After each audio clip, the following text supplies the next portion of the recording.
sualda yox, daha doğrusu bu qaydada. Sonra bunu suallarla verəcəm sizə, diqqətli olun. Bax, nitratlar, yəni HNO3 tipli nə gördünüzsə,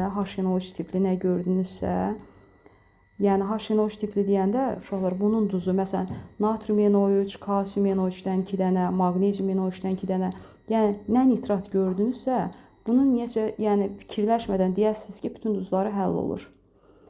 İkinci asetatlar. Asetatlar deyəndə CH3COOH-lar nəzərdə tutulur. Burada da bu sonuncu hidrogen əvəzi oluna bilər. CH3CO natrium, CH3CO-dan 2 dənə maqnezium, nə görürsünüz görün. Yəni bunu da düşünmədən deyirsiniz ki, həll olur. Aydın oldu bu ikisi. Sonra xloridlər. Bax, deyir, əksər xloridlər cəmi 2 dənəsi, bir də civə var, onu burada yazmayıblar. Bunlar, yəni civə, qurğuşun və gümüş xlorid çöküntüdür. Yerdə nə xlorid görürsünüz? Məsələn, maqnezium xlorid, kalsium xlorid fərqi yoxdur. Bu 2 və civəni də buraya daxil edirsiniz. Bunlar çöküntüdür. Qalan bütün xloridlər həll olur. Başa düşdük? Və sonuncu bir dənə turşu olaraq H2SO4-ü əzbərləyirsiniz. H2SO4. H2SO4-ün də qarşısına yazıblar. Kalsium, gümüş, stronsium, barium, qurğuşun. Bax, bunlar çöküntüdür. Bundan başqa, məsələn, natrium SO4 gördün, kalium SO4 gördün, hamısı həll olur. Başa düşdük? Biri var asəl olur, biri var həll olmur, onu saxlayaq, onu sonra bu mərhələdən sonra yadınıza saxlaya bilsəniz, onu o mərhələni də yadınıza saxlasınız, daha yaxşı olur. Bu 4 dənəni əzbərlədiniz elə. Yerdə nə turşu görürsünüz görün. Yanına əgər natrium müsbət, kalium müsbət, ammonium, yəni NH4 müsbət qoyublarsa, həll olur deyəcəksiniz. Yəni bu duz növüdürsə, həll olur deyəcəksiniz. Yox, əgər yoxdursa, həll olmur deyəcəksiniz. Deməli, təzədən bir də başdan gəlirəm. Nitratların hamısı həll olur. Asetatların, düşünmədən deyirik, hamısı həll olur. Sulfatların, barium, kalsium, stronsium, gümüş, qurğuşun, civə çöküntüdür. Qalan hamısı həll olur. Xloridlərdən gümüş, qurğuşun, civə çöküntüdür. Qalan həll olur. Və bu 4 dənədən başqa natrium, kalium, ammonium gördüksə, deməli nə olacaqdır? Həll olacaq.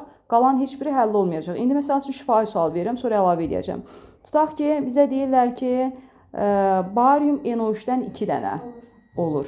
Barium xlor 2. Barium SO4 olmur. Maqnezium SO4. Kuprum SO4 olur. Kalsium SO4 olmur. Başa düşdük mahiyyətini. İndi fikir verim, əlavə bir dənə şəkil, o birisi vərəqə keçin, o bir vərəqə yazın. Hər olanı götürürük. Yox, olmayan götürürük. Aha, indi bunu əlavə edirəm, bir dənə baxın. Tutaq ki, veriblər bizə mis, o biri vərəqə çevirin uşaqlar. Birinci verib natrium 2S, bunu özləri yazıblar, plusdur, həll olur. Mis CO3, həll olmur. Keçdik, kalium 2 SO4, həll olur, olmur? Həll olur. Kuprum SO4. Olur. Sing NO3-dən 2 dənə. Olur. Ay sağ ol. Barium SO4. Əla. Qurğuşun veriblər. Kalium 2 silisium O3. Olur. Çünki kalium var yanında. CH3CO maqnezium. Olur. Ferrium S. Olmur. Çünki S o 4 dənədən başqadır. Yanında natrium, kalium, ammonium olsaydı olardı. Gümüş NO3. Olur. NO3-lər tərəddüdsüz deyirik. Barium CO3. Barium karbonat. Olur. Ammonium sulfid. Olur. Barium karbonata nə dedik uşaqlar? Yer qaydaq. Olmur. Karbonatı ancaq olmur dedik. Sonra kalsium karbonat. Olmur. Əhəngdaşıdır. Dəmir xlor 3. Olur. Mis xlor 2. Olur. Kalsium ortofosfat. Kalsium ortofosfat. Orta. Kalsium, kalium demədim. Olmur. Qurğuşun xlor 2. Olmur. Kalium karbonat. Olur. Deməli, xloridlərdən çöküntü olan hansıydı? Gümüş. Sulfatlardan çöküntü olanı? Kalsium, stronsium, gümüş, qurğuşun, civə. Sonra bir də bizədən aşağıda bir şey var uşaqlar. Baxın, ortofosfatların, o birisi vərəqimizdə, ortofosfatların və yaxud da nə olur olsun, hidrogen sayı artdıqca suda həll olması artacaqdır.